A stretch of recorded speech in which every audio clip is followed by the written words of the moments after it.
Hola, tengo 62 años y vivo en Tijuana. Durante 10 meses, viví en las calles y cuartos de hotel, expulsada de mi propia casa por el hijo que crié sola después de enviudar. Él levantó su mano hacia mi rostro y me dijo que nadie me extrañaría si me iba. Lo que no sabía es que mientras me humillaba, estaba robándome mi herencia, falsificando mi firma y viviendo en la casa que legalmente era mía. Hoy estoy aquí porque recuperé no solo mi hogar, sino algo mucho más valioso, mi dignidad. Decidí contar mi historia porque sé que hay otras abuelas sufriendo el abuso de sus propios hijos, creyendo que el amor materno significa aguantar humillaciones. Si estás pasando por algo similar, quiero que sepas que nunca es tarde para defender tu dignidad. Si mi historia te llega al corazón, déjame tu comentario, dale like y suscríbete.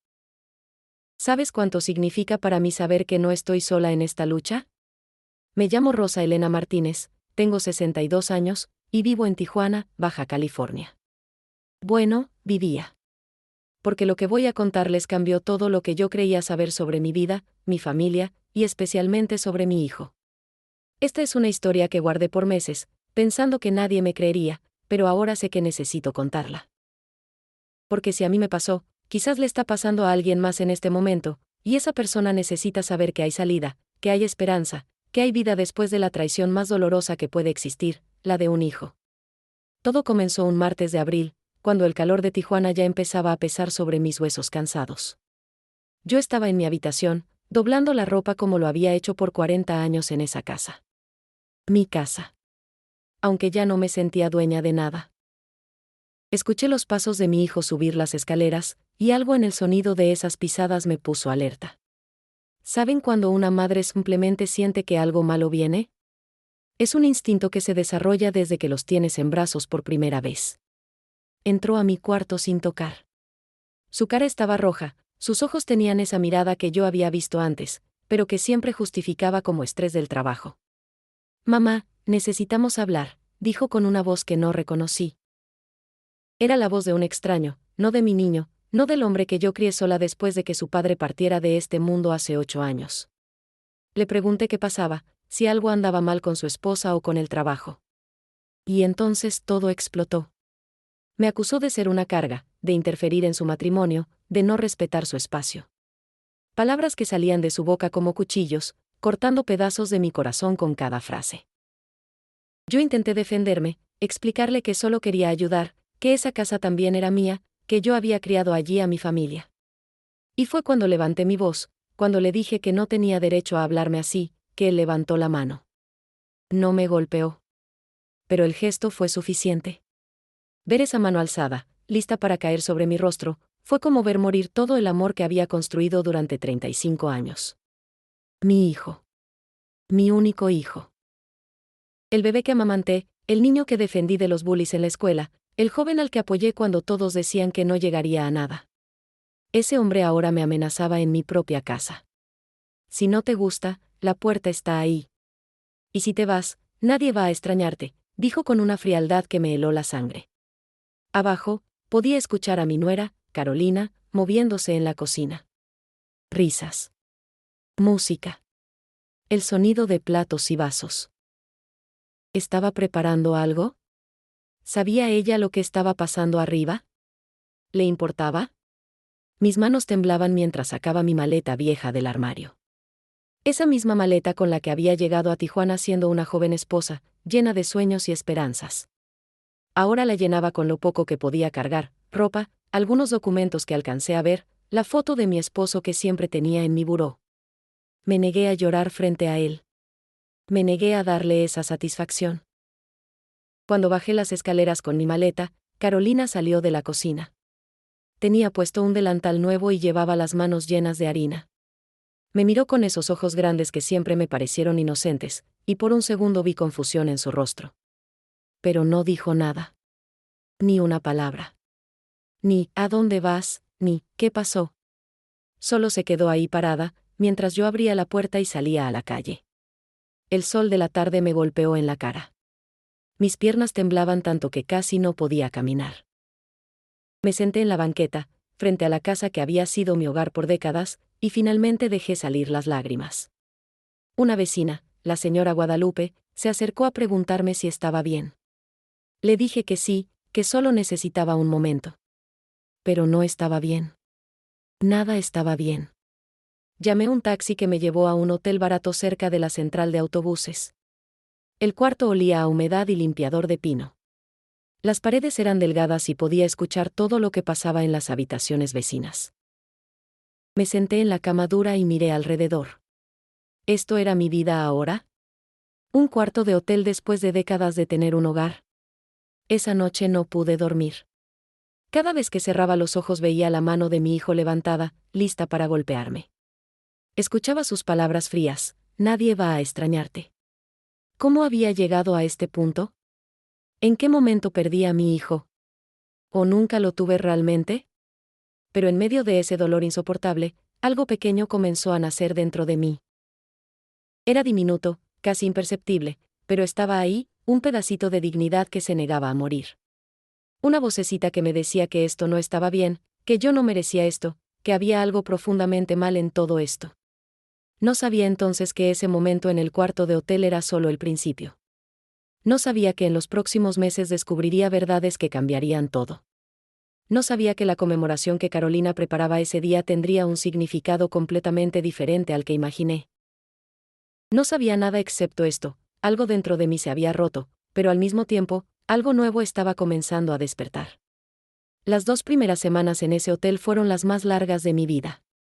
¿Alguna vez han sentido que el tiempo se mueve diferente cuando estás sufriendo?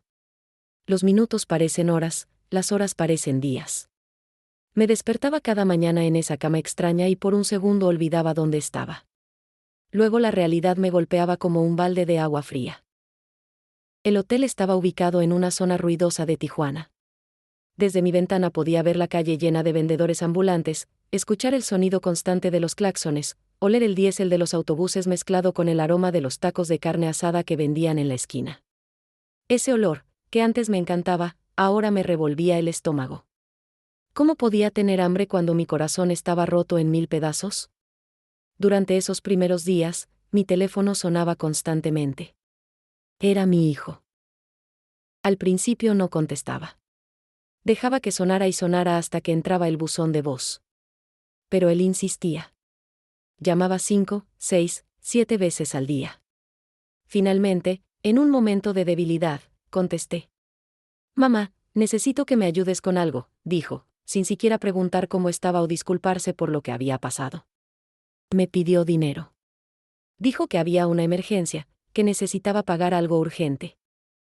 Yo, que siempre fui una madre que daba todo por su hijo, que me negaba caprichos para que a él nunca le faltara nada, sentí algo diferente esta vez. Dudé. Le pregunté qué tipo de emergencia. Se molestó, me dijo que si no confiaba en él, que si después de todo lo que había hecho por mí yo no podía hacer esto por él. ¿Escucharon eso? Después de todo lo que él había hecho por mí. Le transferí el dinero. $1,200 que tenía guardados para emergencias. Colgó el teléfono sin siquiera dar las gracias. Y yo me quedé ahí, mirando mi cuenta bancaria casi vacía, preguntándome qué diablos acababa de hacer. ¿Por qué seguía cediendo? ¿Por qué seguía siendo la misma madre sumisa que siempre fui? 3 días después volvió a llamar. Otra emergencia. Otros $800. Esta vez le dije que no tenía más. Se enojó tanto que me colgó el teléfono. Y no volvió a llamar. Durante 5 días completos, mi hijo no se comunicó conmigo. Ni para preguntar cómo estaba, ni dónde vivía, ni si necesitaba algo. Nada. Como si yo ya no existiera. Fue durante esos días de silencio que empecé a salir del hotel. No podía quedarme encerrada esperando una llamada que tal vez nunca llegaría. Caminaba por las calles de Tijuana, una ciudad que había sido mi hogar por tantos años pero que ahora me parecía extraña. Me sentaba en las bancas del parque, veía pasar a las familias, a las madres con sus hijos pequeños, y me preguntaba si algún día esos niños también rechazarían a sus mamás. Una tarde, mientras compraba algunas frutas en el mercado, me encontré con Lupita, una amiga de hace años que trabajaba en una tienda de telas. Nos pusimos a platicar y cuando le conté que ya no vivía en mi casa, que estaba en un hotel, su cara cambió completamente. ¿Pero por qué, Rosa? ¿Qué pasó? Le conté una versión suavizada de los hechos, sin entrar en muchos detalles. Y entonces ella dijo algo que me dejó helada. Rosa, tu hijo ya no trabaja en esa compañía de la que tanto presume. Lo despidieron hace como 3 meses. Me enteré porque mi comadre trabaja ahí y me lo contó. Tu hijo le dijo a todos que renunció para buscar mejores oportunidades, pero la verdad es que lo corrieron por faltas. Me quedé sin palabras. Mi hijo había estado mintiendo. ¿Durante cuánto tiempo? Y si no estaba trabajando, ¿de dónde sacaba dinero para mantener esa casa, ese carro nuevo que compró hace unos meses, toda esa vida de apariencias? Esa noche no pude dormir nuevamente. Las piezas comenzaban a no encajar. Las llamadas pidiendo dinero. Las mentiras sobre el trabajo. La forma en que me echó de la casa tan fácilmente. ¿Qué estaba pasando realmente? ¿Qué me estaba perdiendo? Saqué los pocos documentos que había llevado conmigo y comencé a revisarlos bajo la luz amarillenta de la lámpara del hotel. Había estados de cuenta viejos, recibos, algunas cartas. Y entonces encontré algo extraño. Un documento que parecía ser de una cuenta bancaria que yo no recordaba haber abierto. Tenía mi nombre, pero la dirección era diferente. Los movimientos mostraban transferencias grandes, muy grandes. Miles de dólares saliendo de esa cuenta en los últimos meses. ¿Cómo era posible? Yo nunca había autorizado eso. Al día siguiente fui al banco. La empleada, una muchacha joven con lentes, revisó el sistema y me confirmó que sí, esa cuenta existía a mi nombre, pero que alguien más tenía poder de firma sobre ella. ¿Quién?, pregunté con el corazón latiendo rápido. Su hijo, señora. Según los registros, usted firmó un documento autorizándolo hace 2 años. Pero yo nunca firmé nada así. Nunca. Le pedí copias de todo. Me costó un poco convencerla porque necesitaba cierta documentación que no tenía conmigo, pero finalmente logré que me diera al menos un resumen de movimientos. Salí del banco con las manos temblando y las piernas débiles. Mi hijo me estaba robando. Mi propio hijo estaba moviendo dinero de una cuenta a mi nombre sin mi conocimiento. ¿Cuánto había tomado? ¿Para qué? Me senté en una banca afuera del banco y lloré. Pero esta vez no eran lágrimas de tristeza solamente. Había rabia también. Mucha rabia. Porque una cosa es ser desagradecido, otra cosa es echarte de tu casa, pero robar. Eso ya era otra cosa completamente diferente. Mi hijo no solo me había traicionado emocionalmente. Me estaba robando mi futuro, mi seguridad, mi herencia. Esa tarde tomé una decisión. No iba a quedarme de brazos cruzados. No iba a ser la víctima que se deja pisotear. Busqué en internet oficinas de abogados que ofrecieran consultas gratuitas. Llamé a 3 diferentes y hice citas. Si mi hijo quería guerra, tendría guerra. Pero esta vez yo no iba a pelear con lágrimas y súplicas. Iba a pelear con la verdad. Porque algo que mi mamá siempre me enseñó es que la verdad, aunque duela, aunque tarde, siempre sale a la luz. Y yo estaba decidida a sacar toda la verdad a la luz, sin importar cuánto me doliera, sin importar lo que descubriera. Mi hijo había cometido un error al subestimarme. Pensó que por ser su madre, por ser mayor, por ser mujer, yo simplemente me rendiría. Pero se equivocó. Y pronto lo descubriría. El primer mes completo después de salir de mi casa fue de los más difíciles físicamente. Yo había pasado años siendo ama de casa, cocinando, limpiando mi propia casa, cuidando de mi familia. Pero trabajar limpiando casas ajenas por dinero era completamente diferente. Mi prima Estela, que vive en San Diego desde hace 15 años, me consiguió trabajo con una agencia de limpieza que contrataba mujeres como yo, mujeres que necesitaban empezar de nuevo. Cada mañana me levantaba a las 4:30. Tomaba el primer autobús hacia la frontera, cruzaba a San Isidro, y de ahí otro autobús hacia diferentes vecindarios de San Diego. Mi espalda me dolía cada día más. Mis rodillas, que ya no eran las de una muchacha de 20 años, protestaban cada vez que tenía que arrodillarme para limpiar un piso o una tina de baño. Pero había algo en ese dolor físico que era casi reconfortante. Era un dolor honesto, un dolor que venía de trabajar con dignidad, de ganar mi propio dinero sin depender de nadie. Las familias para las que trabajaba eran variadas. Había matrimonios jóvenes con niños pequeños que dejaban sus casas hechas un desastre de juguetes y comida. Había personas mayores que vivían solas en casas enormes que parecían museos por lo ordenadas que estaban. Había profesionistas solteros que apenas pasaban tiempo en sus departamentos y solo necesitaban una limpieza superficial. Todos me trataban de manera diferente. Algunos ni siquiera me miraban a los ojos. Dejaban el dinero sobre la mesa de la cocina y se iban a trabajar antes de que yo llegara. Otros eran amables, me ofrecían agua, me preguntaban cómo estaba. Había una señora, Mrs. Peterson, una americana mayor de pelo blanco que siempre me hacía sentir como una persona real, no solo como la señora de la limpieza. Me preguntaba por mi familia, me contaba de sus nietos, me dejaba fruta fresca en el refrigerador para que me la llevara. Fue en la casa de Mrs. Peterson donde empecé a reflexionar sobre mi vida. Ella tenía fotografías por todas partes. Fotos de sus hijos cuando eran pequeños, fotos de graduaciones, bodas, nietos. En cada foto se veía el amor, se sentía la unión familiar. ¿Cuándo perdí yo eso? ¿O nunca lo tuve realmente? ¿Había sido ciega todo este tiempo, viendo solo lo que quería ver en lugar de lo que realmente era? Mi prima Estela me dejó quedarme en su apartamento durante ese tiempo. Dormía en el sofá de su sala, guardaba mis pocas pertenencias en una maleta que mantenía en un rincón para no estorbar. Por las noches, cuando ella y su familia ya estaban dormidos, yo me quedaba despierta pensando, planeando, tratando de entender qué había salido mal con mi hijo. Fue Estela quien me convenció de seguir investigando. Prima, si tu hijo te está robando, no puedes quedarte callada. Necesitas proteger lo que es tuyo. Piensa en tu futuro, en tu vejez. ¿Qué vas a hacer cuando ya no puedas trabajar? Tenía razón. A mis 62 años, no podía limpiar casas por siempre. Necesitaba asegurar mi futuro. Durante las tardes, después del trabajo, iba a la Biblioteca Pública de San Diego.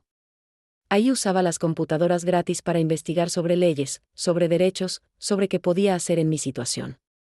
Aprendí términos que nunca había escuchado: fraude, apropiación indebida, falsificación de documentos. Cada término era como una puñalada porque describía exactamente lo que mi hijo me estaba haciendo. También aprendí sobre mis derechos. Aprendí que como madre, como dueña de propiedades, como persona mayor, yo tenía protecciones legales. Aprendí que lo que mi hijo estaba haciendo no solo era moralmente incorrecto, era ilegal. Eso me dio fuerza. Porque una cosa es que tu hijo te trate mal por ser malagradecido, pero otra muy diferente es que cometa crímenes contra ti. Guardaba cada centavo que ganaba. De los $120 diarios que me pagaban por limpiar casas, apartaba todo lo que podía. Comía lo más barato posible, no me compraba nada que no fuera absolutamente necesario. En 2 meses logré ahorrar casi $3,000. No era mucho, pero era un inicio. Era mi fondo para la guerra legal que sabía que tendría que pelear. Mi hijo seguía llamando ocasionalmente. Siempre con la misma historia: necesitaba dinero para algo urgente. Ya no le contestaba todas las llamadas. Cuando contestaba, le decía que no tenía dinero, que estaba apenas sobreviviendo. Se enojaba, me decía que era egoísta, que después de todo lo que él había hecho por mí yo no podía hacer un pequeño esfuerzo. Sus palabras ya no me dolían tanto. Estaba desarrollando un caparazón, una protección emocional que nunca había tenido. Una tarde, mientras limpiaba la casa de una familia en La Joya, encontré un libro sobre la mesa de centro. Se llamaba Narcisistas: cómo reconocerlos y protegerte. La dueña de la casa era psicóloga, tenía muchos libros así. Por curiosidad, lo hojeé durante mi break de almuerzo. Y fue como si alguien hubiera escrito un manual sobre mi hijo. Los patrones de manipulación. La forma en que te hacen sentir culpable. Cómo te hacen creer que todo es tu culpa. La manera en que te aíslan de otros. El ciclo de abuso y reconciliación temporal. Todo estaba ahí, descrito con precisión científica. Mi hijo no era solo un malagradecido. Era un manipulador experto que había estado jugando conmigo por años, tal vez décadas. Esa revelación fue liberadora y devastadora al mismo tiempo. Liberadora porque finalmente entendía que no era mi culpa, que yo no había fallado como madre de la manera que pensaba. Devastadora porque significaba que el hijo que yo conocía, el hijo que yo amaba, tal vez nunca había existido realmente. Solo había sido una máscara que él usaba para manipularme. Le pedí prestado el libro a la señora. Ella me lo dio sin problema. Lo leí completo en 3 noches, subrayando pasajes, tomando notas. Cada página confirmaba lo que estaba empezando a aceptar: necesitaba protegerme de mi propio hijo. Necesitaba tratarlo no como familia, sino como lo que era, alguien peligroso para mi bienestar. El segundo mes trajo una sorpresa que cambió todo el curso de mi historia. Era un sábado por la tarde, uno de mis pocos días libres. Estaba en el pequeño cuarto que Estela me había conseguido en un edificio de apartamentos en San Isidro, más cerca de la frontera, para que no tuviera que viajar tanto. Estaba ordenando algunos papeles cuando escuché que tocaban la puerta. Abrí con cautela. No esperaba a nadie.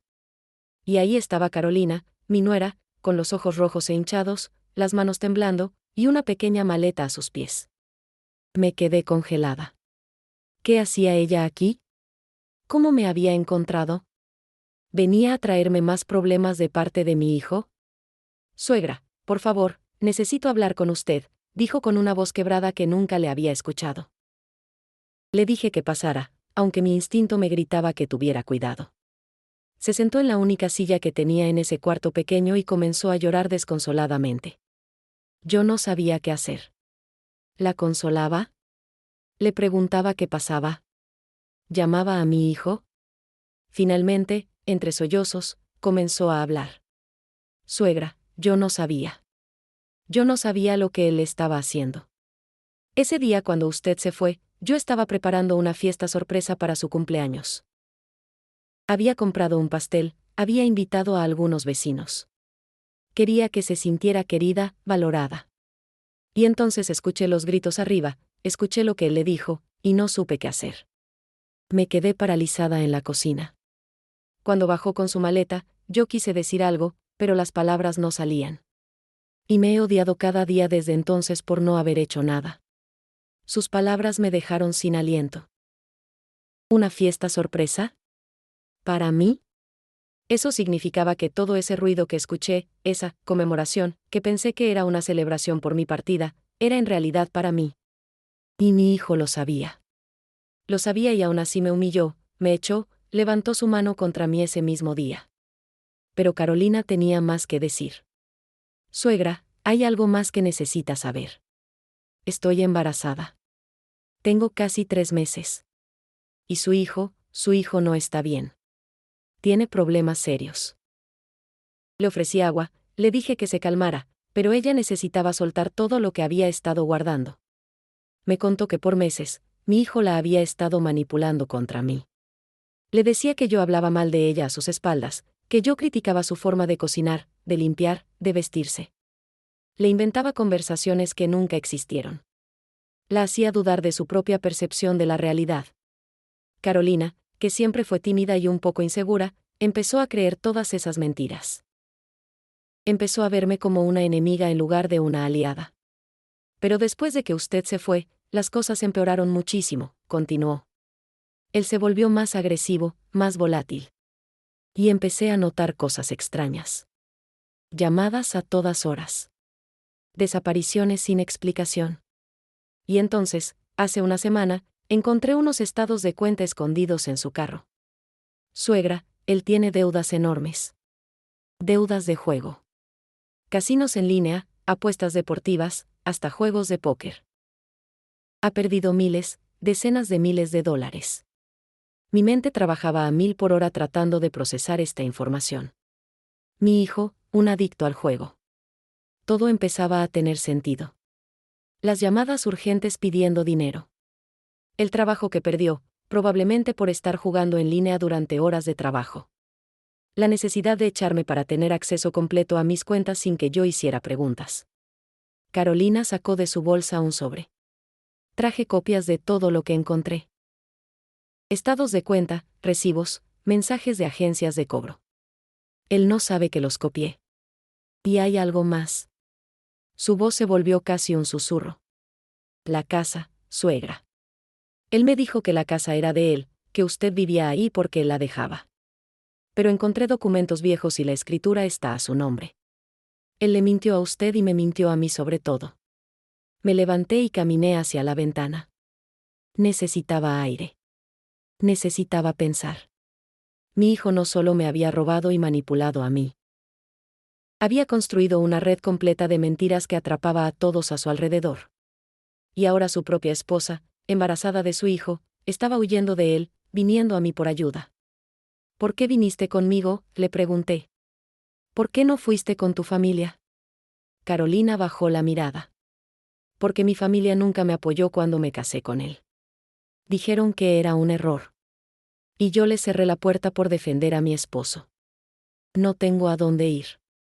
Y pensé que tal vez usted, a pesar de todo, podría ayudarme.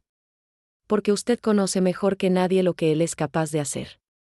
Tenía razón. Nadie conocía mejor que yo la capacidad de manipulación de mi hijo.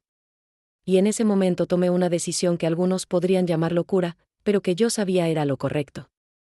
Puedes quedarte aquí, le dije. Este cuarto es pequeño, pero hay un sofá donde puedes dormir. Y vamos a usar toda esa información que trajiste para detenerlo. Para protegernos las dos. Para proteger a ese bebé que viene en camino. Carolina lloró de nuevo, pero esta vez de alivio. Me abrazó fuertemente y yo sentí algo extraño. Sentí que tal vez, solo tal vez, de toda esta situación terrible podía nacer algo bueno. Una alianza entre dos mujeres que habían sido víctimas del mismo hombre. Una oportunidad de justicia. Una posibilidad de recuperar no solo mi patrimonio, sino mi dignidad.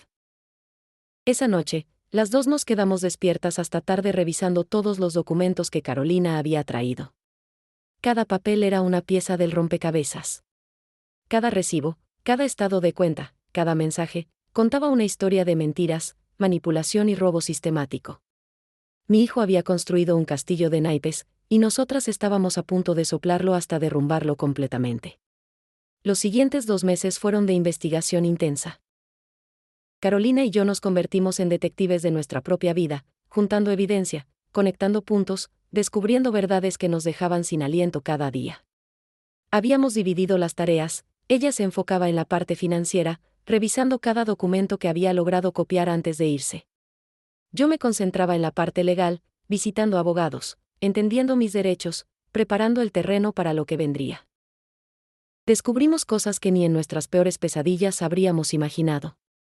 Mi hijo no solo tenía deudas de juego. Tenía deudas por todos lados. Había sacado tarjetas de crédito a mi nombre sin mi conocimiento. Había usado mi firma en documentos que yo nunca había visto.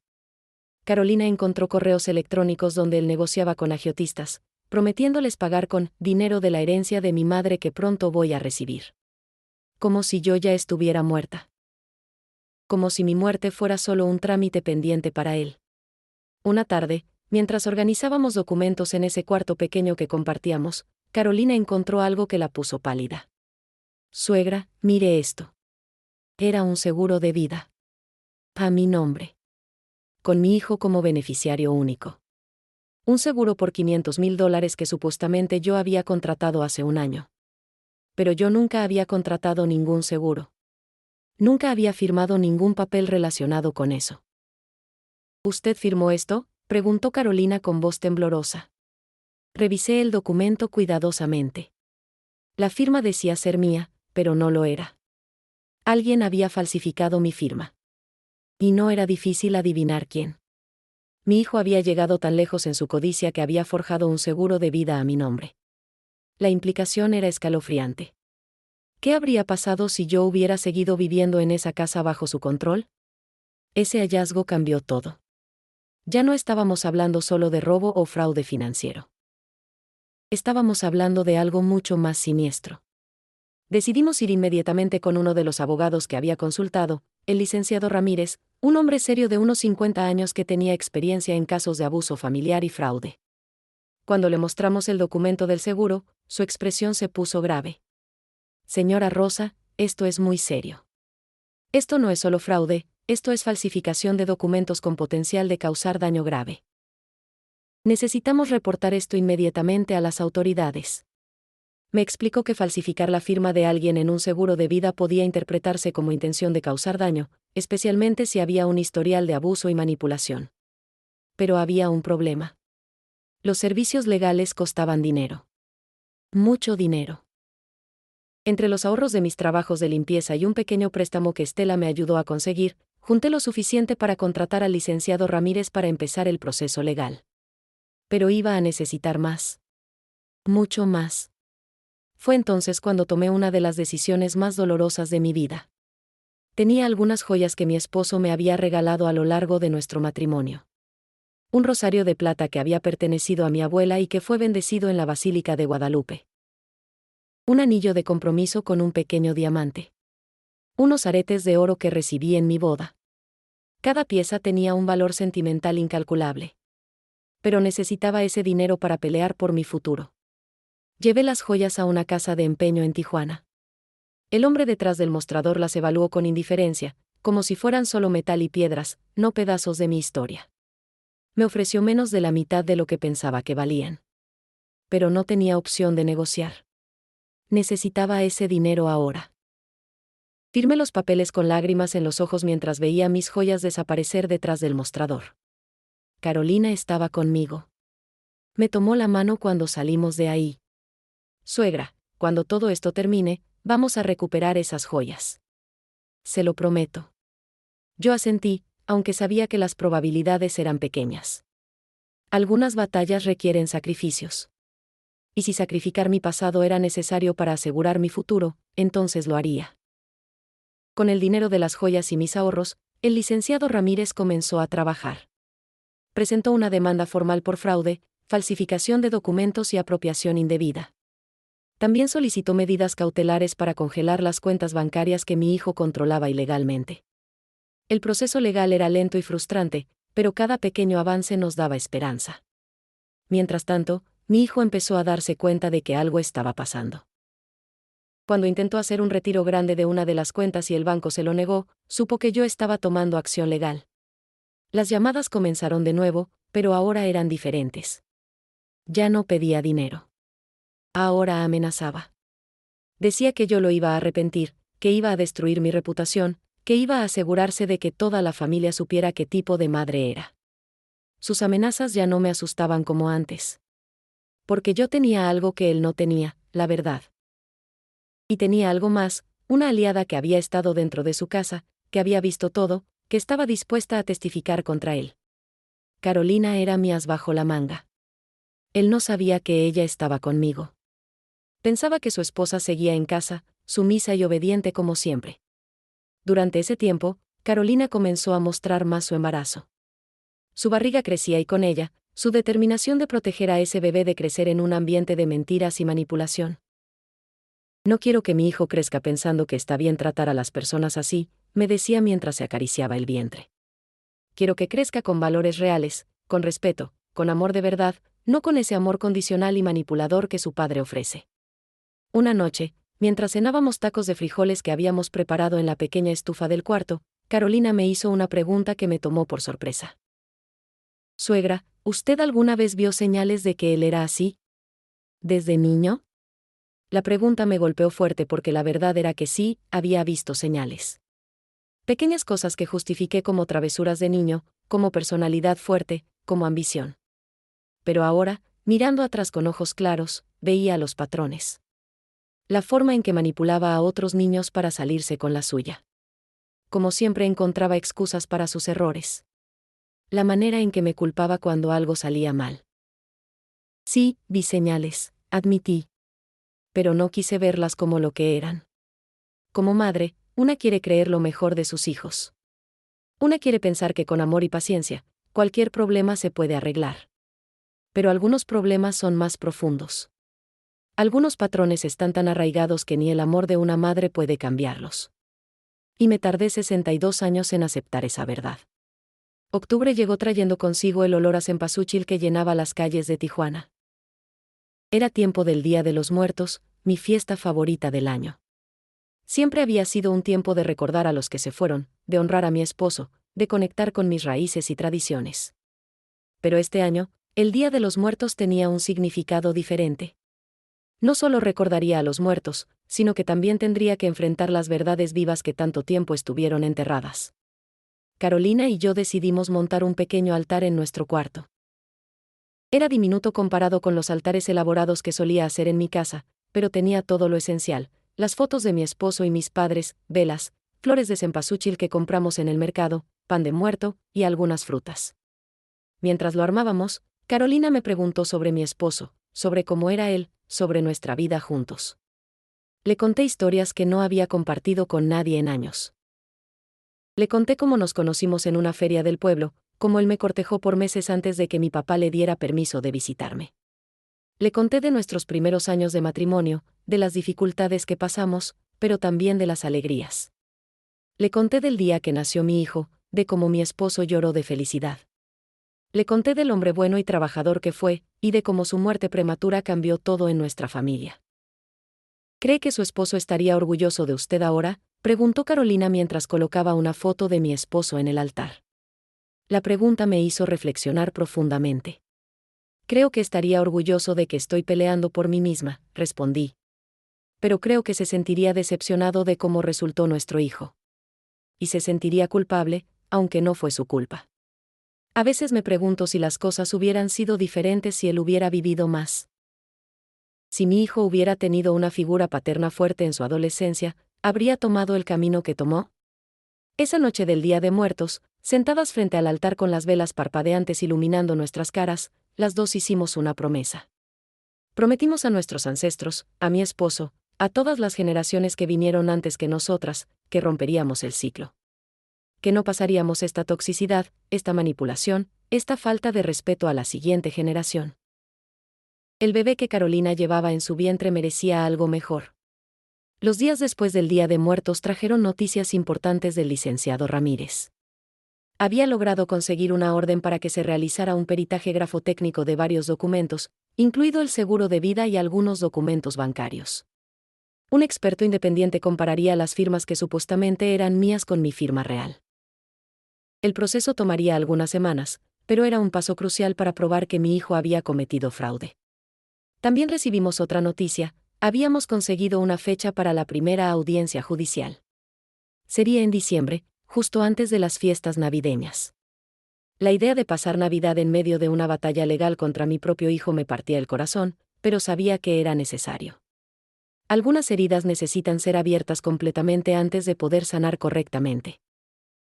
Mientras preparábamos el caso, Carolina y yo teníamos que ser muy cuidadosas. Mi hijo no sabía dónde vivíamos, pero Tijuana no es tan grande. Siempre existía la posibilidad de un encuentro accidental. Cambiábamos nuestras rutas regularmente. Evitábamos los lugares que solíamos frecuentar. Vivíamos con un nivel de cautela que nunca habíamos experimentado antes. Una tarde, mientras Carolina estaba en un chequeo médico para el embarazo, yo fui sola al mercado a comprar algunas cosas. Estaba pagando las verduras cuando escuché una voz familiar detrás de mí. ¿Rosa? ¿Rosa Martínez? Me giré y ahí estaba doña Catalina, una vecina de mi antigua casa, una mujer que conocía desde hace 20 años. Mi corazón comenzó a latir rápido. ¿Qué le diría? ¿Cómo explicaría mi situación sin revelar demasiado? Doña Catá, qué gusto verla, dije tratando de sonar normal. Ella me miró con una mezcla de curiosidad y preocupación. Mija, hace meses que no te veo. Tu hijo nos dijo que te habías ido a vivir con unos familiares a Guadalajara porque estabas enferma. ¿Ya estás mejor? Así que esa era la historia que mi hijo estaba contando. Que yo estaba enferma y me había ido lejos. Una mentira más para su colección. Decidí ser honesta, al menos parcialmente. Doña Catá, mi hijo no le dijo la verdad. Yo no estoy en Guadalajara, estoy aquí en Tijuana. Y no estoy enferma.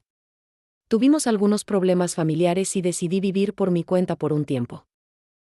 Vi la comprensión Danning en sus ojos. Ella era una mujer sabia que había vivido mucho. Probablemente podía leer entre líneas. Ay, mija, dijo tomando mi mano. Yo sabía que algo andaba mal. Tu hijo está muy raro últimamente. Muy estresado, muy irritable. Y hace semanas que no veo a Carolina. ¿Ella está bien? Le dije que Carolina estaba bien, que de hecho estaba conmigo, pero le pedí que por favor no le dijera nada a mi hijo si lo veía. Necesitamos mantener nuestra privacidad por ahora, le expliqué. Doña Catalina asintió comprensivamente.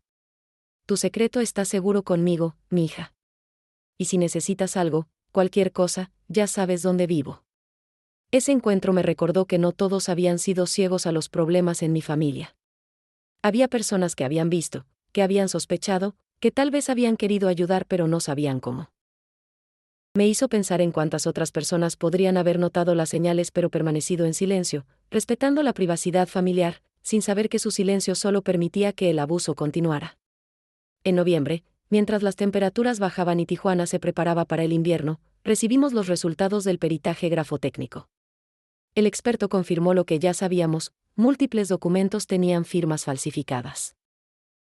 Mi firma había sido imitada, copiada, forjada en por lo menos 12 documentos diferentes en los últimos 3 años. El informe era técnico, lleno de términos que apenas entendía, pero la conclusión era clara e innegable: había evidencia de fraude sistemático.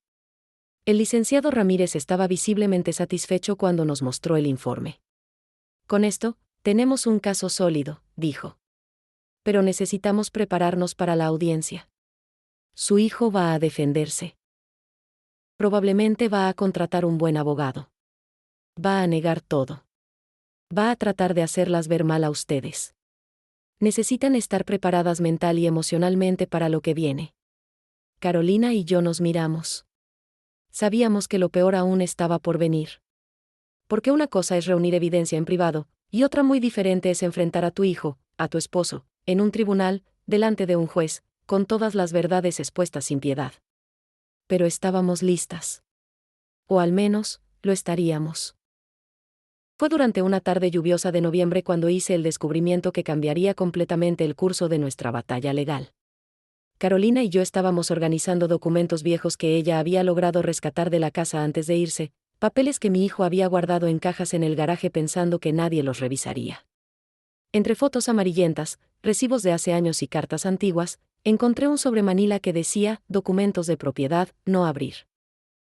Mis manos temblaban mientras abría el sobre. Adentro había varios documentos legales, todos relacionados con propiedades. Y ahí estaba, la escritura de la casa donde mi familia había vivido por más de 20 años. La casa que mi hijo siempre había referido como su casa, la casa de la que me había echado como si tuviera todo el derecho del mundo para hacerlo. La escritura estaba a mi nombre. Rosa Elena Martínez de Hernández. Mi nombre completo, legal, oficial. ¿Suegra? ¿Está bien? Se puso pálida, dijo Carolina acercándose preocupada. No podía hablar. Solo le pasé los documentos. Ella los leyó con los ojos cada vez más grandes. Espere, ¿esto significa que la casa es de usted? ¿Todo este tiempo la casa fue suya? Asentí, todavía en shock. Las lágrimas comenzaron a rodar por mis mejillas, pero no eran lágrimas de tristeza. Eran de rabia. De indignación. De incredulidad ante el nivel de manipulación que mi hijo había alcanzado.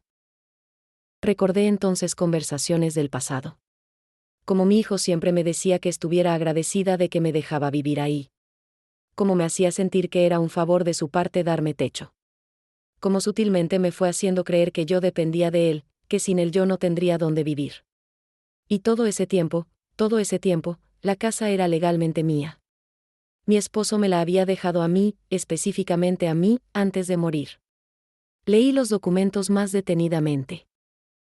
Mi esposo había hecho la transferencia de propiedad a mi nombre 2 años antes de su muerte.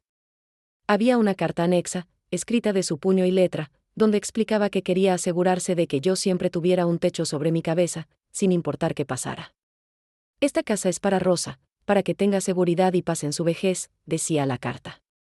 Mi esposo había intentado protegerme, incluso desde el más allá.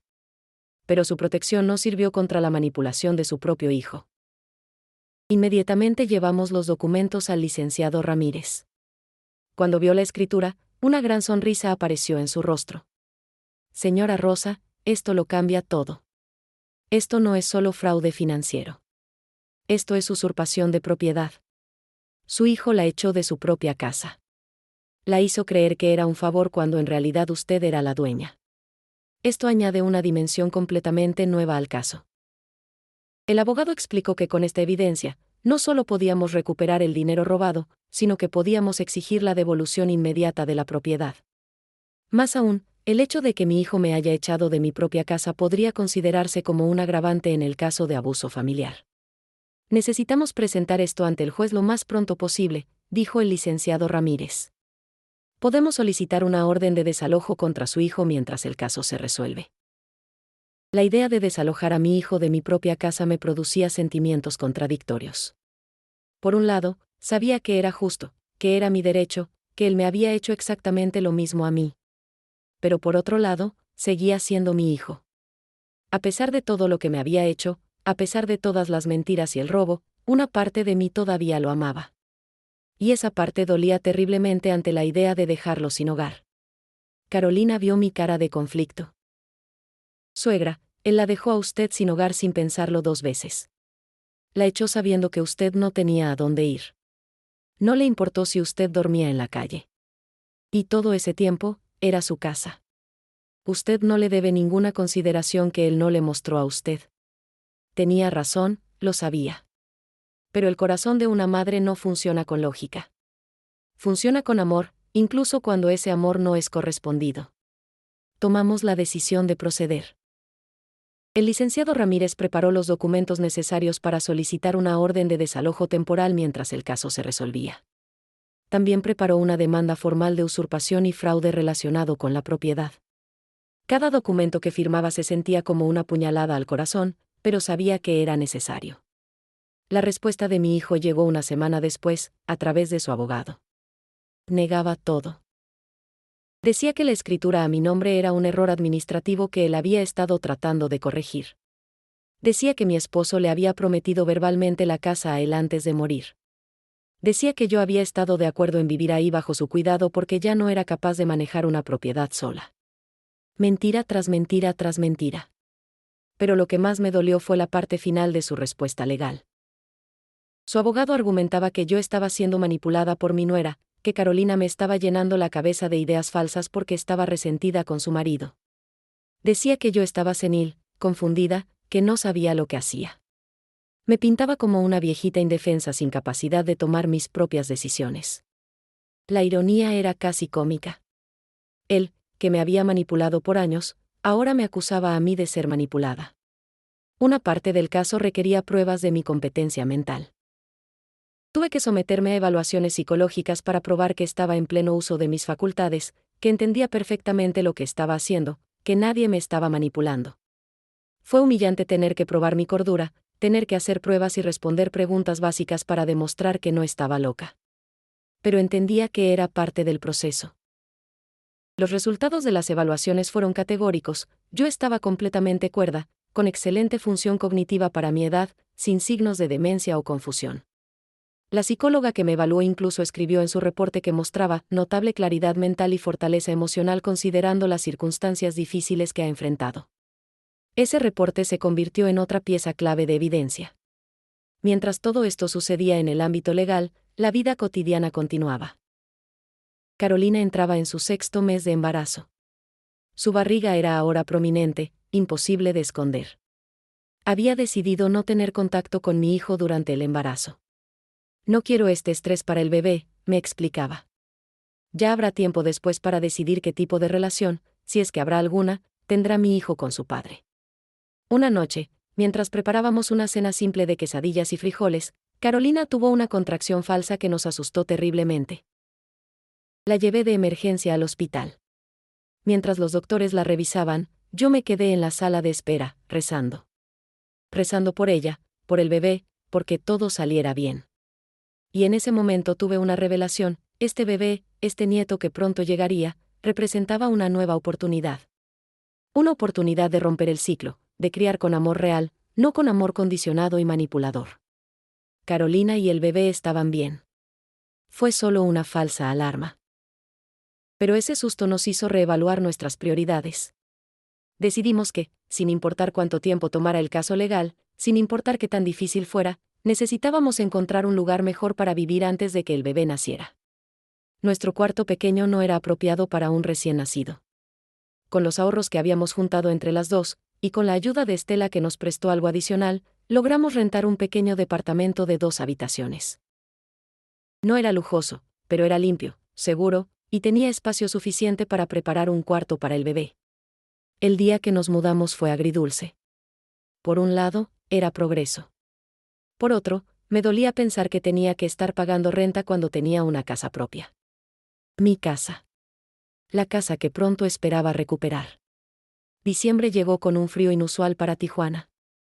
El día de la primera audiencia judicial amaneció gris y nublado, como si el cielo supiera la tormenta emocional que estaba por desatarse. Carolina y yo nos vestimos con cuidado esa mañana. El licenciado Ramírez nos había aconsejado vestirnos de manera formal pero modesta, proyectar dignidad sin ostentación. Carolina, con su barriga de 7 meses, se puso un vestido negro de maternidad que habíamos comprado en una tienda de segunda. Yo usé mi mejor conjunto, uno que había guardado por años para ocasiones especiales. El juzgado estaba ubicado en el centro de Tijuana, un edificio antiguo con pasillos largos que olían a documentos viejos y piso recién trapeado. Llegamos una hora antes de la audiencia, como nos había indicado el abogado. El licenciado Ramírez nos esperaba en la entrada, con su portafolio lleno de documentos y evidencia. ¿Están listas?, preguntó. Asentimos, aunque por dentro yo temblaba como una hoja en el viento. Y entonces lo vi. Al final del pasillo, hablando con un hombre en traje caro que claramente era su abogado, estaba mi hijo. Se veía diferente. Más delgado, más tenso, con ojeras profundas.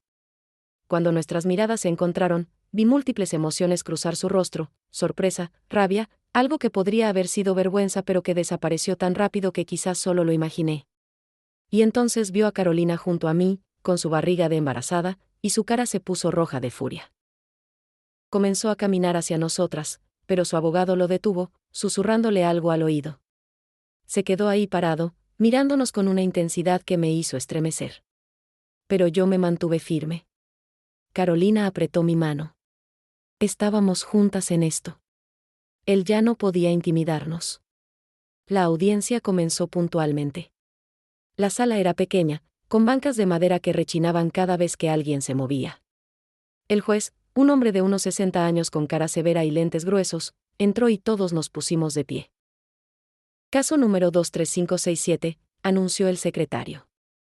Rosa Elena Martínez contra Miguel Ángel Hernández Martínez por fraude, falsificación de documentos y usurpación de propiedad. Escuchar el nombre completo de mi hijo dicho en voz alta en ese contexto legal me partió el corazón. Miguel Ángel. Le habíamos puesto ese nombre por el arcángel, esperando que creciera para ser fuerte y protector. Pero el hombre que estaba siendo acusado formalmente de crímenes contra su propia madre no tenía nada de angelical. El licenciado Ramírez presentó nuestro caso con precisión y claridad. Mostró los documentos falsificados, el peritaje grafotécnico, los estados de cuenta que probaban el robo sistemático, la escritura de la casa que demostraba que yo era la verdadera dueña. Cada pieza de evidencia fue presentada metódicamente, construyendo un caso innegable de abuso y fraude. Luego fue el turno del abogado de mi hijo. Era un hombre elegante, de unos 40 años, con un traje que probablemente costaba más de lo que yo ganaba en 3 meses limpiando casas. Su estrategia fue exactamente la que esperábamos: pintarme como una madre confundida, senil, que no entendía los documentos que había firmado. Argumentó que mi hijo solo había estado tratando de proteger el patrimonio familiar de los impuestos y que todos los documentos habían sido firmados legalmente por mí en presencia de testigos. Mi cliente ha sido un hijo devoto, decía el abogado con voz melodramática. Ha cuidado de su madre, le ha dado techo, ha manejado sus finanzas cuando ella ya no podía hacerlo sola. Y ahora, influenciada por una nuera resentida, esta señora acusa a su propio hijo de crímenes que nunca cometió. Es una tragedia familiar, su señoría, pero no es un caso criminal. Cuando le tocó el turno de hablar a Carolina, yo pude sentir la tensión en la sala subir dramáticamente. Ella se puso de pie, caminó hacia el estrado con su barriga orgullosamente por delante, y juró decir la verdad. Y entonces, con una voz que comenzó temblorosa pero que se fue haciendo más fuerte con cada palabra, contó todo. Contó sobre las mentiras, las manipulaciones, las deudas de juego. Contó cómo mi hijo la había manipulado contra mí, inventando cosas que yo supuestamente decía. Contó sobre el día que preparaba la fiesta sorpresa para mi cumpleaños y escuchó a su marido echarme de mi propia casa. Suegra nunca firmó esos documentos, dijo Carolina con voz firme. Yo estuve presente en varias ocasiones cuando mi esposo falsificaba su firma. Me dijo que era para proteger la herencia familiar de los impuestos, que era algo normal que todas las familias hacían. Yo era joven, ingenua, confiaba en él. Pero ahora sé que me hizo cómplice de un crimen. Y estoy aquí para decir la verdad, sin importar las consecuencias para mí, porque este bebé que llevo merece crecer conociendo la diferencia entre el bien y el mal. El silencio en la sala después de su testimonio era ensordecedor. Vi al juez tomar notas extensamente. Vi a mi hijo bajar la cabeza, incapaz de mirar a su esposa a los ojos. Vi a su abogado fruncir el ceño, claramente preocupado por el impacto del testimonio. Cuando me tocó a mí hablar, pensé que estaría nerviosa, que las palabras no me saldrían. Pero algo extraño pasó. Me paré frente al juez y sentí una claridad, una fuerza que no sabía que tenía. Su señoría, comencé con voz firme. Soy una madre que amó a su hijo con todo su corazón. Lo crié sola después de que mi esposo murió. Le di todo lo que tenía, y muchas cosas que no tenía. Justifiqué sus errores, defendí sus acciones, me cegué a las señales de que algo andaba mal. Pero hay un límite.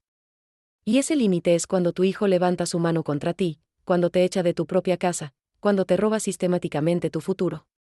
Yo no vine aquí por venganza. Vine por justicia. Y vine por ese bebé que mi nuera lleva en su vientre, para que sepa que los ciclos de abuso pueden romperse, que la verdad importa, y que nunca es demasiado tarde para defender tu dignidad. Hubo un momento de silencio cuando terminé de hablar. Y entonces, algo completamente inesperado sucedió. Mi hijo se puso de pie abruptamente, ignorando a su abogado que trataba de detenerlo. «Esto es ridículo», gritó. «Ella no entiende nada. ¿Yo estaba tratando de salvar la situación? Tenía deudas, sí, pero iba a pagar todo. No es mi culpa que ella sea tan dramática». El juez golpeó su mazo. «Siéntese inmediatamente o será removido de esta sala», ordenó con voz autoritaria. Mi hijo se sentó, pero el daño estaba hecho. Su arrebato había revelado más de lo que ningún testimonio podría haber logrado. El juez revisó todos los documentos nuevamente. Hizo preguntas adicionales. Pidió clarificaciones. Finalmente, después de lo que pareció una eternidad, anunció que suspendería la audiencia para revisar toda la evidencia más detenidamente, pero que basándose en lo presentado hasta ese momento, encontraba suficiente fundamento para proceder con el caso. Más importante aún, ordenó medidas cautelares inmediatas, congelamiento de todas las cuentas bancarias relacionadas con las propiedades en disputa, y una orden temporal para que mi hijo no se acercara a menos de 100 metros de mí o de Carolina. Salimos del juzgado exhaustas pero aliviadas. Habíamos dado el primer paso grande. La verdad estaba saliendo a la luz, oficialmente, legalmente, innegablemente. Las semanas que siguieron a esa primera audiencia fueron de tensión constante mezclada con pequeñas victorias que nos daban esperanza. El juez había ordenado una investigación más profunda, lo que significaba que expertos forenses revisarían cada documento, cada transacción, cada firma. Era un proceso lento y tedioso, pero necesario. Mientras tanto, Carolina y yo tratábamos de mantener algo de normalidad en nuestras vidas, aunque la palabra «normal» había perdido todo significado. Carolina entraba en su 8º mes de embarazo. Su barriga era ahora enorme, su espalda le dolía constantemente, y sus pies estaban tan hinchados que apenas le entraban los zapatos. Pero a pesar de las incomodidades físicas, había algo diferente en ella. Una fortaleza interior que antes no tenía. Testificar en la corte, decir la verdad públicamente, había sido liberador para ella.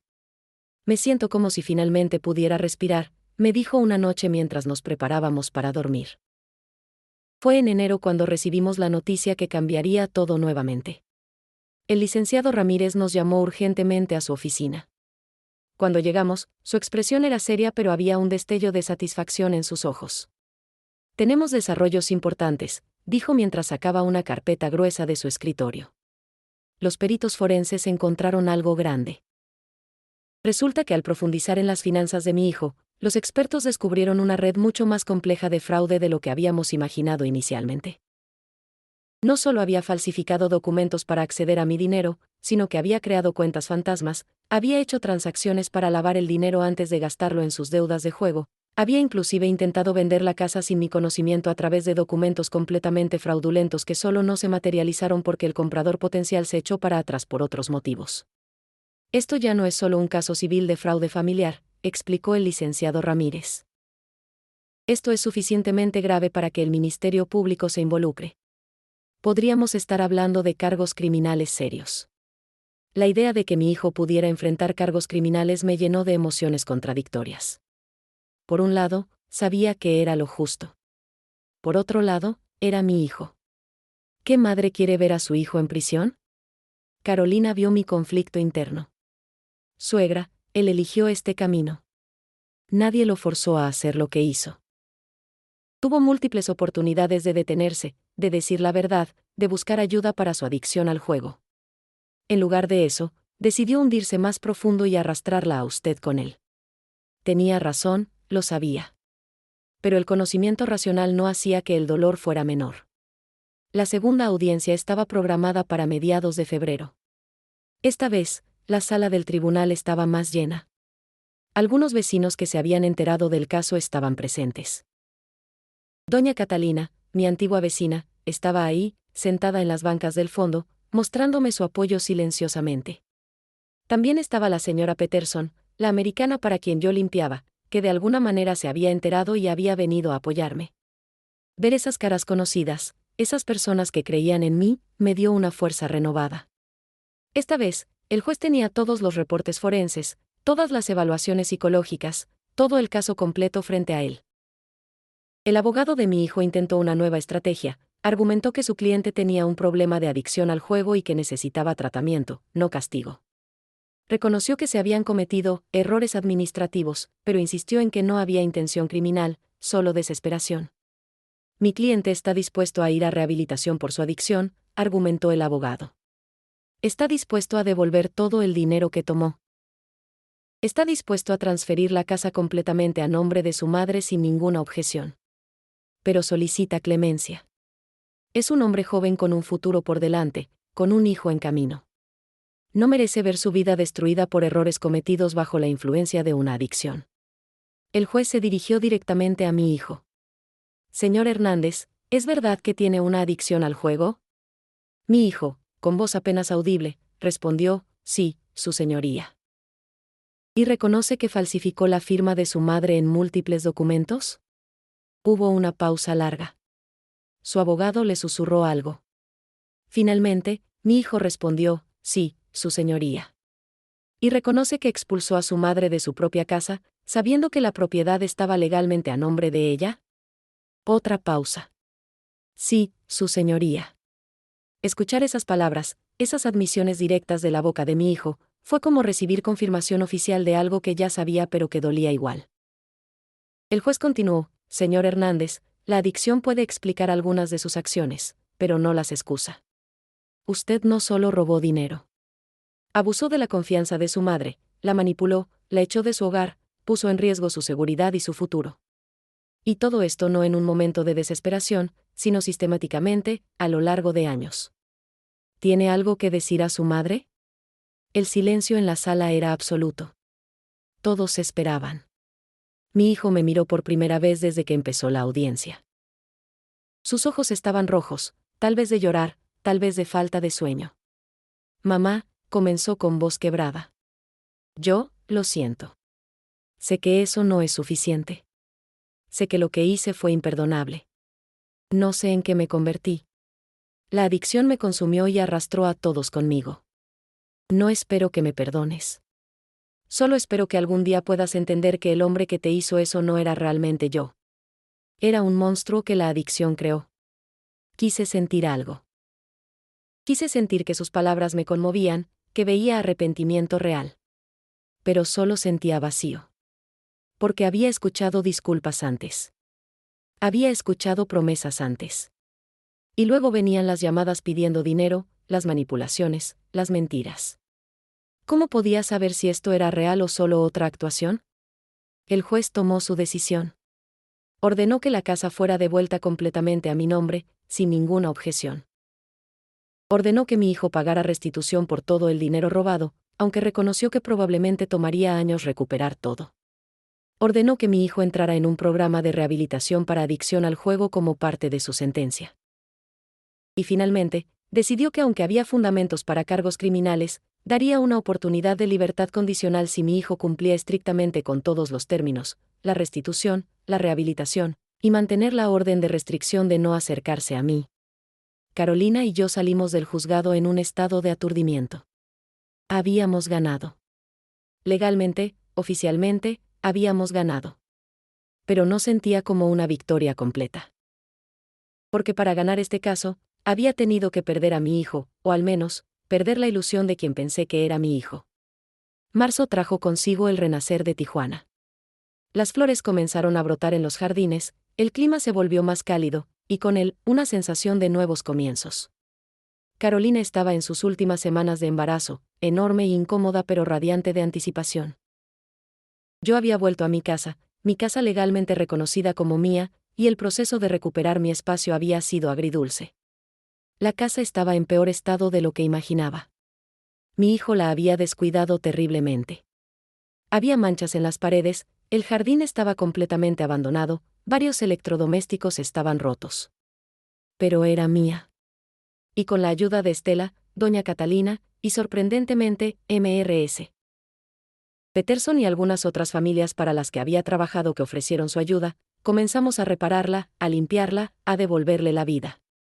Cada cuarto que limpiábamos era como limpiar capas de dolor y mentiras.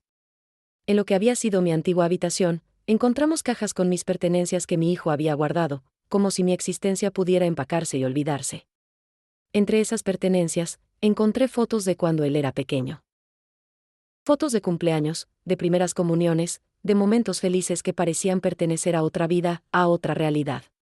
Una tarde, mientras Carolina y yo pintábamos lo que sería el cuarto del bebé, ella hizo una pregunta que había estado evitando. Suegra, ¿usted cree que algún día podrá perdonarlo? Me detuve, con el rodillo de pintura en la mano, pensando cuidadosamente mi respuesta. No lo sé, admití honestamente. Una parte de mí quiere perdonarlo porque es mi hijo, porque recuerdo al niño que fue. Pero otra parte de mí sabe que el perdón sin arrepentimiento real, sin cambio verdadero, no es perdón. Es solo permitir más abuso. Así que tal vez algún día, si él realmente cambia, si realmente enfrenta lo que hizo y se convierte en un hombre diferente.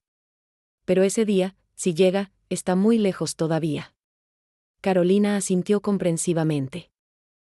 Yo tampoco sé si podré perdonarlo algún día, dijo acariciando su barriga. Pero sé que este bebé no va a crecer en la misma atmósfera de manipulación y mentiras en la que yo viví mi matrimonio. Va a crecer conociendo la verdad, viendo que las personas pueden defenderse, que los ciclos pueden romperse. El 23 de marzo, a las 3 de la madrugada, Carolina comenzó con contracciones fuertes. La llevé de emergencia al hospital. 9 horas después, en una sala de parto llena de luz de primavera, nació mi nieto.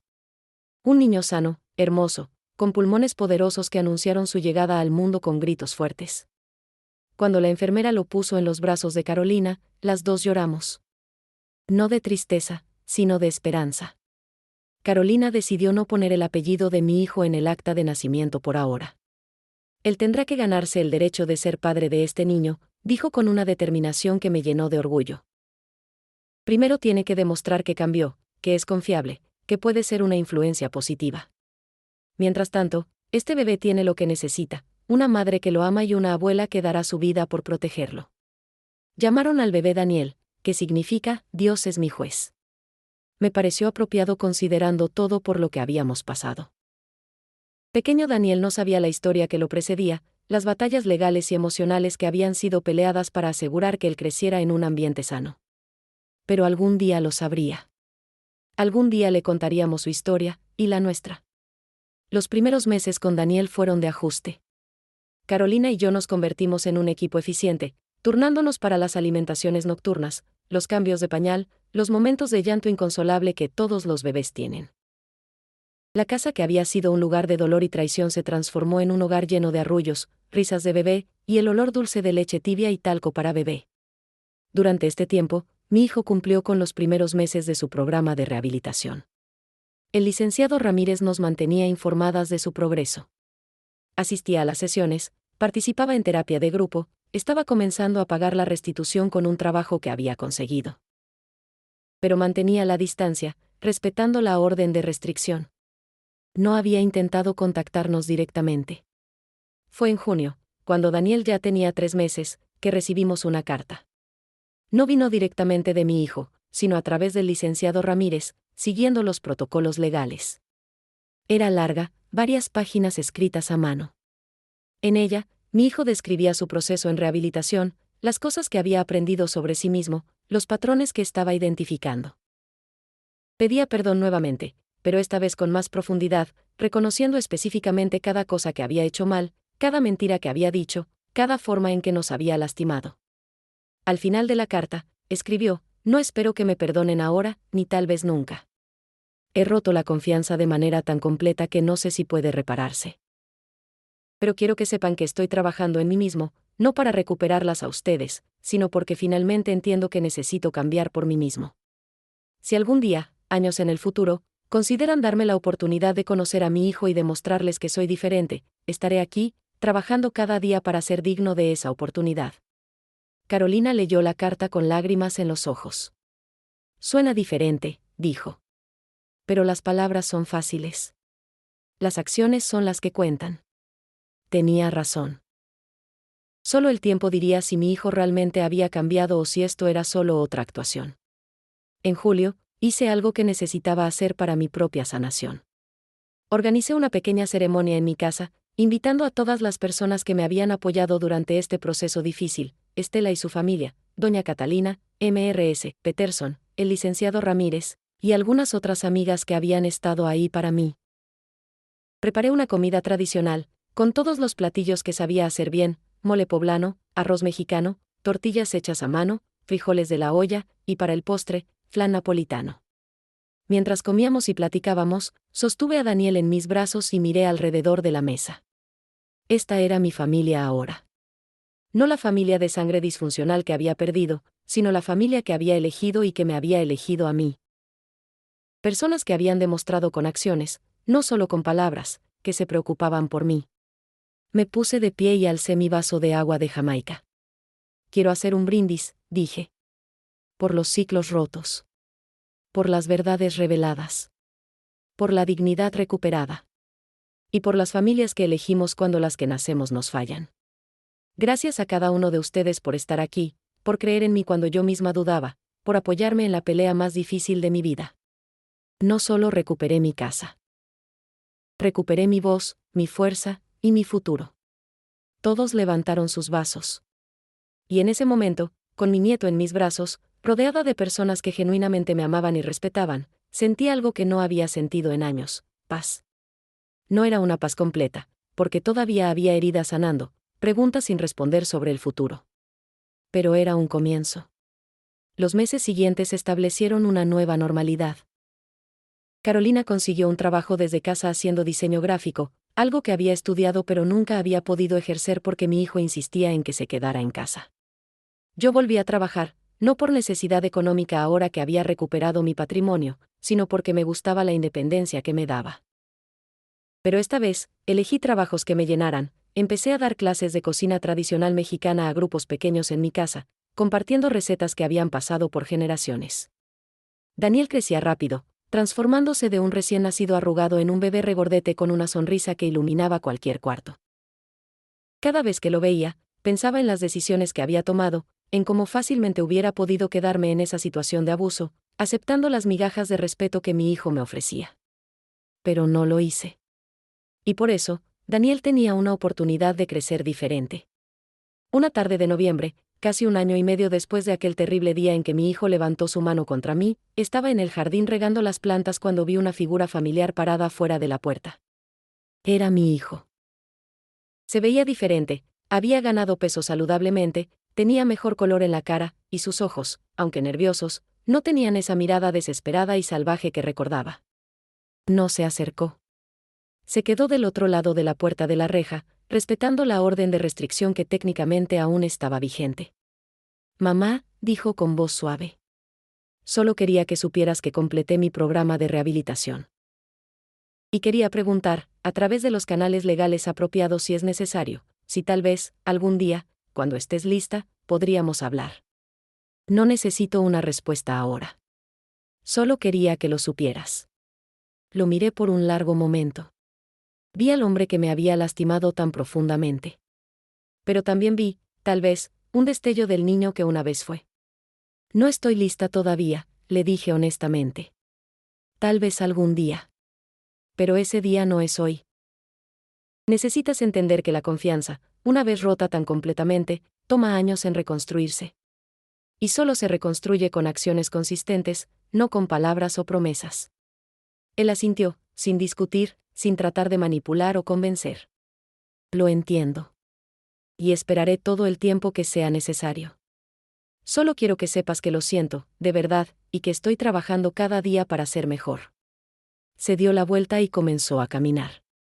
Antes de irse, se volteó una vez más. ¿Él es mi hijo?, preguntó, habiendo visto claramente el carrito de bebé en el porche. Sí, respondí. Y algún día, si demuestras que mereces conocerlo, tal vez tendrás esa oportunidad. Pero eso depende completamente de ti y de las elecciones que hagas de aquí en adelante. Cuando entré a la casa, Carolina estaba en la ventana. Había visto todo. ¿Cómo te sientes?, preguntó. Confundida, admití. Esperanzada pero cautelosa. Quiero creer que cambió. Pero he aprendido que creer sin evidencia es peligroso. Así que vamos a esperar, a observar, y tal vez, solo tal vez, algún día pueda haber algún tipo de relación. Pero será en nuestros términos, con nuestros límites, protegiendo siempre a Daniel primero. Ahora, cuando miro hacia atrás en este año y medio de batalla, de dolor, de descubrimientos y de transformación, veo una historia que necesitaba ser contada. No solo para mí, sino para todas las madres, todas las mujeres, todas las personas que enfrentan abuso de parte de quienes se supone deberían amarlas. Mi historia es una prueba de que nunca es demasiado tarde para defenderse, que la edad no significa debilidad, que el amor propio no es egoísmo. Recuperé más que mi casa y mi dinero. Recuperé mi voz, mi dignidad, mi futuro. Rompí un ciclo que podría haber continuado por generaciones. Y cada vez que cargo a Daniel, cada vez que veo a Carolina perseguir sus sueños, sé que la batalla valió la pena.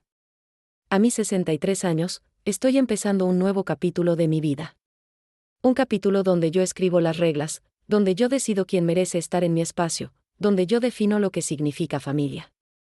Y si hay algo que he aprendido es esto: la familia no es solo sangre. La familia es amor, respeto, apoyo y verdad. Y esa familia, la que he construido con las personas que me han demostrado su valor, es más fuerte que cualquier lazo de sangre que fue envenenado por la manipulación y el abuso. Mi mensaje para cualquiera que esté pasando por algo similar es simple pero profundo: no están solos, no es demasiado tarde, y merecen dignidad y respeto sin importar quién sea la persona que se los niega. Levanten su voz, busquen ayuda, rompan el ciclo. Porque al otro lado del dolor hay libertad. Y esa libertad, créanme, vale cada lágrima, cada batalla legal, cada momento de duda. Hoy, mientras escribo estas palabras finales y escucho la risa de Daniel en la otra habitación, siento algo que no había sentido en años: esperanza completa. No esperanza condicionada en que alguien más cambie, sino esperanza en mí misma, en mi capacidad de enfrentar lo que venga, en mi habilidad de crear una vida digna de ser vivida. La abuela que perdió todo descubrió algo más valioso en el proceso: se descubrió a sí misma. Y esa, quizás, fue la verdad más importante de todas.